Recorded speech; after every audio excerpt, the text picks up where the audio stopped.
देखिए, 2 दिन पहले ही मैंने आपसे ये बात बोली थी कि हमारे देश के अंदर अब धीरे धीरे करके पेट्रोल डीजल के दाम बढ़ा दिए जाएंगे। पेट्रोलियम कंपनियां मिडिल ईस्ट की जंग की वजह से जो घाटे में पहुंची हैं, उस घाटे को पूरा करने के लिए एक आम आदमी की जेब खाली करेंगी।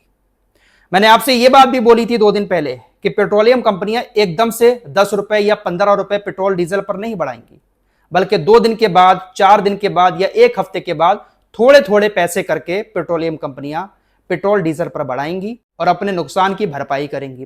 पेट्रोलियम कंपनियां यहां पर एक चालाकी ये दिखाती हैं कि अगर एकदम से रेट बढ़ा दिए जाएंगे तो जनता हाहाकार मचा देगी कि देखिए, एकदम से भारत के अंदर 15 रुपए पेट्रोल डीजल पर बढ़ गए या 10 रुपए पेट्रोल डीजल पर बढ़ गए। आम जनता को कहीं ना कहीं वो 10 रुपए एकदम से बढ़े हुए दिखेंगे, लेकिन 1 रुपया या 1.5 रुपए या 2 रुपए करके पेट्रोलियम कंपनियां हर दूसरे दिन, चौथे दिन बढ़ाएंगी। ये थोड़े थोड़े पैसे जनता की नजर में नहीं आएंगे, इसलिए जनता ज्यादा हाहाकार नहीं मचाएगी। जनता पेट्रोल डीजल के महंगा होने पर सवाल नहीं उठाएगी। इसी तरह की चालाकी इस वक्त पेट्रोलियम कंपनियां हमारे देश के अंदर कर रही हैं, लेकिन हकीकत यह है कि पिछले 10 दिन के अंदर तकरीबन 7.5 रुपए पेट्रोल डीजल पर बढ़ा दिए गए हैं। जनता को पता भी नहीं चला है। ये 7.5 रुपए अगर एकदम से बढ़ाए होती एक ही बार में, तो देश की जनता को ये 7 रुपए बहुत ज्यादा लगते, लेकिन धीरे धीरे करके 10 दिन के अंदर 7.5 रुपए बढ़ा दिए गए हैं। आज चौथी बार 10 दिन के अंदर पेट्रोलियम कंपनियों ने पेट्रोल डीजल के दाम बढ़ाए हैं।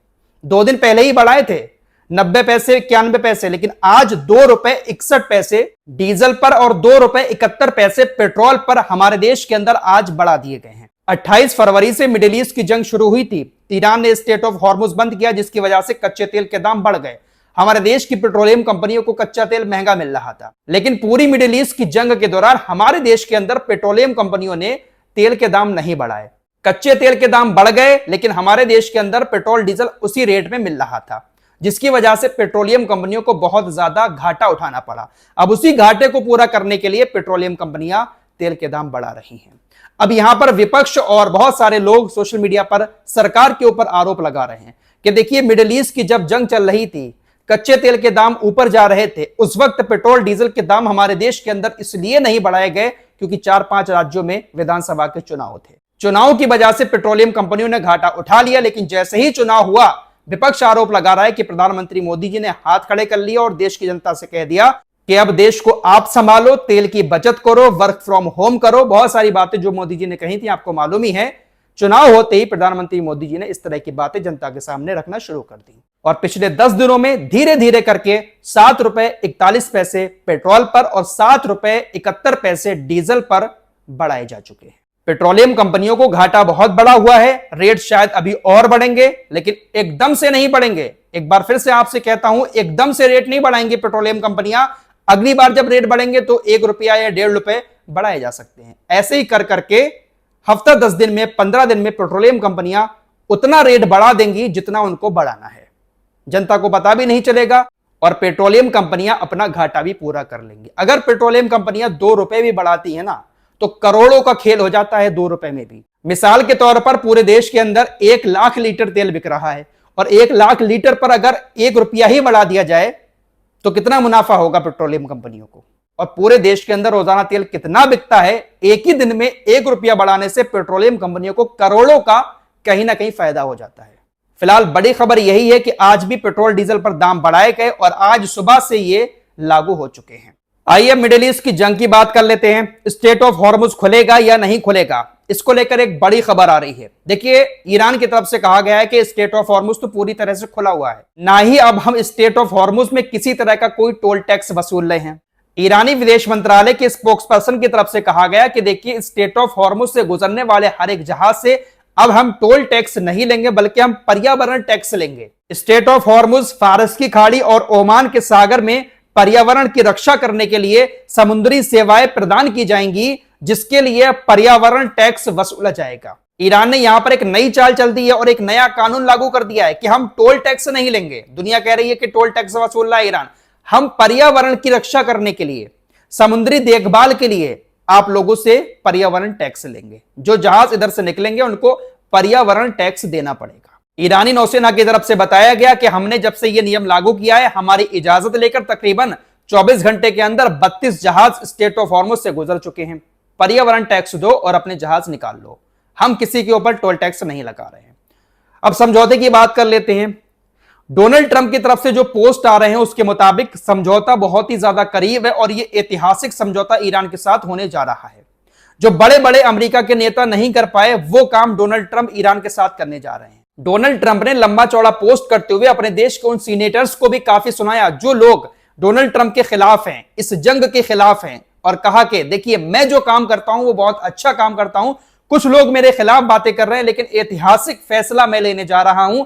ईरान के साथ एक ऐसा समझौता हो रहा है जो आज तक किसी भी नेता ने अमेरिका के नहीं किया। डोनाल्ड ट्रंप ने एक दूसरा पोस्ट करते हुए कहा कि ईरान के साथ बातचीत बहुत अच्छी तरह से आगे बढ़ रही है। ट्रंप कहते हैं कि या तो एक बहुत शानदार समझौता होगा सभी के लिए या फिर एक बहुत खतरनाक जंग दोबारा से शुरू होगी, दोबारा से गोलीबारी शुरू होगी, और यह कोई नहीं चाहता। डोनाल्ड ट्रंप ने अभी जो पोस्ट किया है उस पोस्ट में डोनाल्ड ट्रंप अब्राहिम समझौते की भी बात कर रहे हैं कि कई सारे खाड़ी देश अब्राहिम समझौते में शामिल होने की बात कर रहे हैं और हस्ताक्षर करने के लिए तैयार हैं।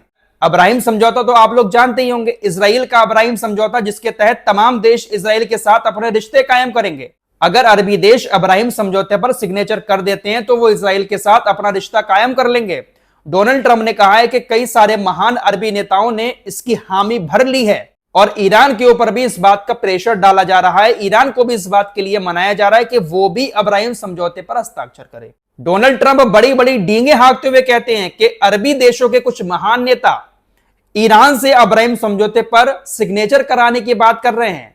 अगर ऐसा हो जाता है तो यह बहुत शानदार होगा, वाह क्या बात होगी। इस तरह का पोस्ट डोनाल्ड ट्रंप की तरफ से किया जा रहा है। लेकिन डोनाल्ड ट्रंप की इन तमाम बातों में मुश्किल से मुश्किल 10% सच्चाई है। कभी भी ईरान इजराइल के अब्राहिम समझौते पर सिग्नेचर नहीं करेगा और जो समझौते की बात अमेरिका और ईरान के बीच चल रही है वो सिर्फ इतनी है कि स्ट्रेट ऑफ हॉर्मुज को ईरान पूरी तरह से फ्री करेगा, इस जंग को खत्म करेगा। साथ ही साथ तमाम मोर्चों पर जो नाकेबंदी अमेरिका ने कर रखी है वो नाकेबंदी खत्म होगी, अमेरिका ईरान के पैसे को रिलीज करेगा, तमाम मोर्चों पर जंग बंद होगी, ईरान भी अपने हमले बंद कर देगा, स्ट्रेट ऑफ हॉर्मुज को खोल देगा।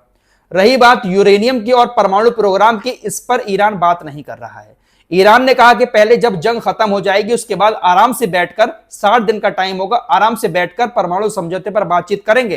लेकिन फिलहाल अभी आपको जंग रोकना है तो आप रोकिए, समझौता करिए और हमारे पैसे को रिलीज करिए। ईरानी मीडिया की रिपोर्ट्स के मुताबिक तकरीबन $12 अरब अमेरिका ने कतर को ट्रांसफर कर दिए हैं। अमेरिका ईरान के बीच जो समझौता हो रहा है उसी समझौते के तहत $12 अरब कतर के पास पहुंच चुके हैं। अब ईरान के विदेश मंत्री अब्बास अराक्ची और ईरान के वित्त मंत्री, साथ ही साथ ईरान के जो स्पीकर हैं पार्लियामेंट के, वो कतर के लिए रवाना हो चुके हैं। कतर के अधिकारियों से मुलाकात करेंगे।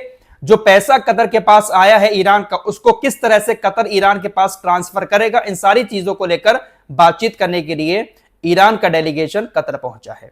फिलहाल इसी बीच अमेरिकी मीडिया CBS ने एक बड़ा दावा किया है कि देखिए समझौता होने में देरी इसलिए हो रही है क्योंकि मुज्तबा खामनेई जो है वो एक सीक्रेट बंकर में छिपे हुए हैं।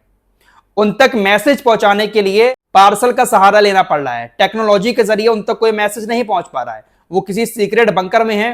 पहले मैसेज उन तक पहुंचाया जाता है पार्सल के जरिए, वो पढ़ते हैं, उसके बाद अपना जवाब देते हैं, फिर मुज्तबा खामनेई का मैसेज ईरान के और अधिकारियों के पास आता है। इसीलिए समझौते में देरी हो रही है क्योंकि ईरान का डेलीगेशन मुज्तबा खामनेई से बातचीत करने में काफी देरी कर रहा है, क्योंकि मुज्तबा खामनेई डायरेक्ट फोन पर या किसी और तरीके से टेक्नोलॉजी का इस्तेमाल करके बात नहीं कर रहे हैं, वो एक सीक्रेट बंकर में छिपे हुए हैं। फिलहाल कुल मिलाकर बात यह है कि डोनाल्ड ट्रंप कहीं ना कहीं ढीले पड़ते हुए नजर आ रहे हैं। नेतन्याहू तो चाह रहा है कि ईरान के साथ जंग हो, लेकिन डोनाल्ड ट्रंप कहीं ना कहीं जंग को टालने की कोशिश कर रहे हैं और समझौते को लेकर ही आगे बढ़ रहे हैं। लेकिन यूरेनियम और परमाणु मामला ईरान अभी एकदम से नहीं रखेगा, पहले जंग खत्म करेगा, उसके बाद आगे किसी वक्त और परमाणु मामले पर बातचीत करेगा। फिलहाल ये कुछ लेटेस्ट अपडेट थे जो आपके सामने रखे। कुछ और खबरों के साथ फिर हाजिर होऊंगा। अपना ख्याल रखिएगा। अल्लाह हाफिज।